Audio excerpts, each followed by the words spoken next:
Alright guys, let's keep going on those Lion King reviews and talk about Lion King 2, Simba's Pride, which is a direct-to-video sequel in 1998 to the successful Disney film The Lion King.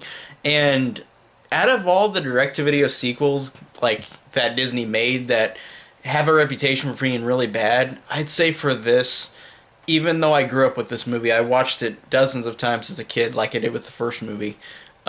This one on rewatch I think is still solid. I think that it has issues, of course, because it's a direct-to-video movie. It does not have the same budget, the same writers, the same. It doesn't have the same everything to make this as good of a theatrical film. Like, if this was theatrical and had better quality to it, this would have gained a better reputation. But as is, a lot of people think this is one of the best direct-to-video sequels that Disney did. And honestly, I'd say this is pretty close to that.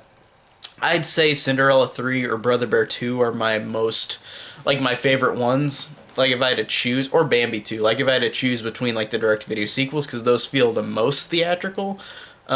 This one is close. The animation is actually solid. Like, it's fine. It's not theatrical animation, but I think that it works in that way for a direct-to-video movie.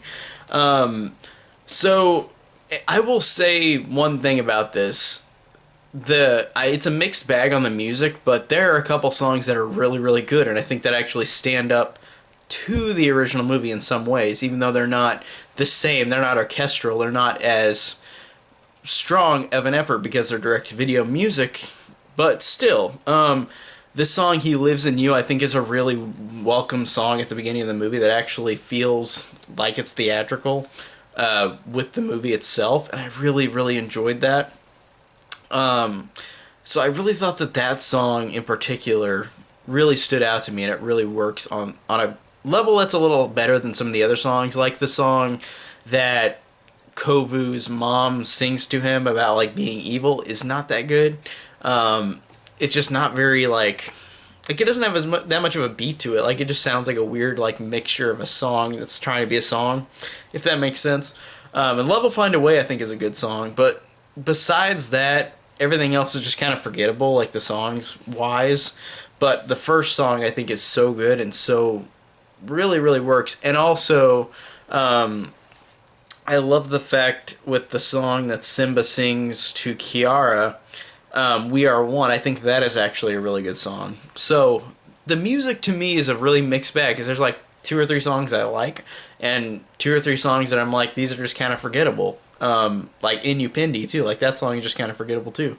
So it's weird, the music, like, I like some of them, and then some of them I don't really like that much. So, and I think as an adult, it's kind of solidified my thoughts more, not watching it as a kid.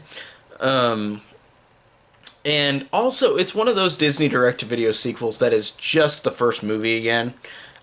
This goes the same route that Lady and the Tramp 2 does, or The Little Mermaid 2 does, where it's just the son or the daughter of the main characters in the first movie, and then it's just repeated again in a way where it's nothing really new, and the villain is basically the exact same in these movies. So, well, maybe not Lady and the Tramp 2. I don't remember Lady and the Tramp 2 that much, but A Little Mermaid 2, of course, because it's like Ursula's sister, and then this one, it's Scar's, like, is it Scar's wife? Like, I don't understand Zira. I don't understand if she's like his wife.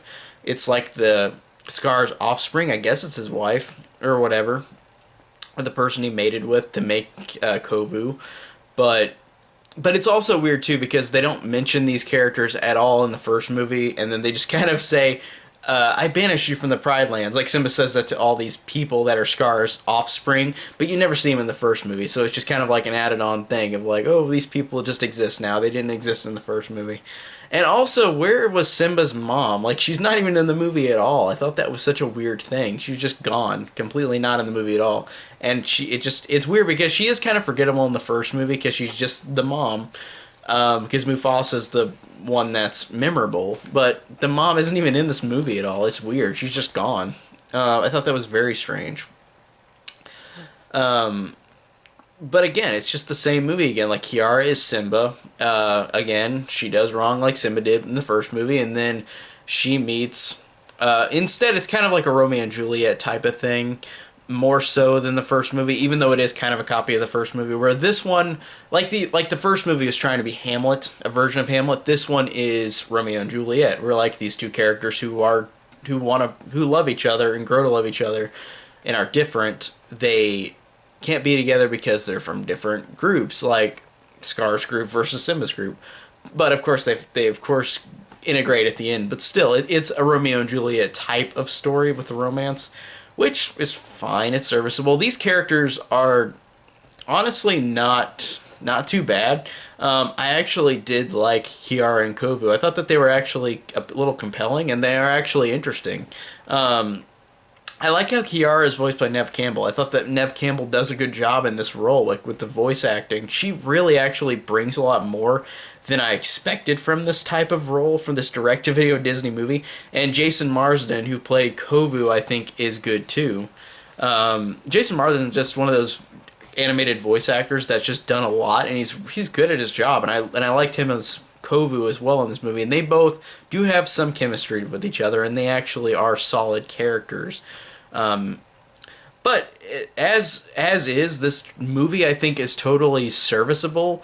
It's not amazing. It's not awful. It's not even bad. It's just in the middle of the road. Like some of the songs I like, some of the songs I don't. I think that even though it's partially a repeat of the first movie again, they do a couple things that are different, like Romeo and Juliet style, because the first one was like Hamlet.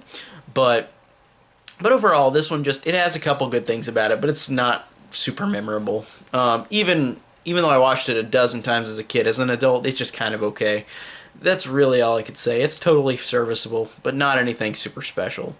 And that is my review on The Lion King 2 Simba's Pride. And next week, I will also be reviewing Lion King 1.5, which I will be reviewing soon. So that is my review on Lion King 2 Simba's Pride. What do you guys think down below? Tell me down below your thoughts. And if you like this, check out my Twitter, Patreon, Letterboxd, and my group Horror Enthusiast 101 on Facebook. All the links are down in the description below.